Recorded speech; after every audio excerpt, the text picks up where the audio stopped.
President kahinyaw trap National Youth Front uba sadan bla hadin ke jingmi madan sa kakenhun ACHIK Conscious Holistically Integrated Krima ya kabla tip kum ka ACHIK ban penpau bagi degi pat ba nong song snong kari India bat bagi don hak ban penlong jing ki alor rosta Henry halor ke jing dawa nongbah Tlang ya ke sor Tura uba sadan bla ulo Takraiñ kelai ya ke dinga seng habai kran pikilat patai kubor uba sadan bla ulo ong halor ke jing dawa ban pai din hagaba pen trai kam ya ke roster system ulo penpau bu kwa ban OEA Henry ulo penpau bu la ban priang halor ke jing dawa nongbah Tlang ya ke sor Tura. After the High Court ruling regarding the implementation of the roster and some political party, one political party here make agitation demanding the total revamping, total reviewing of the reservation policy.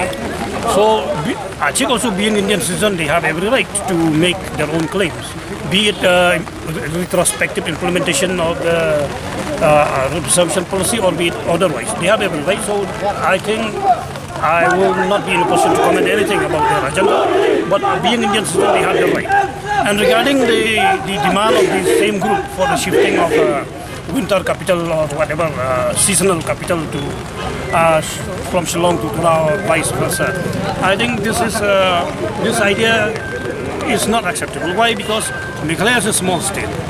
It's a small state. I mean, if the whole of Indian Union can be managed from Delhi without shifting of any capital.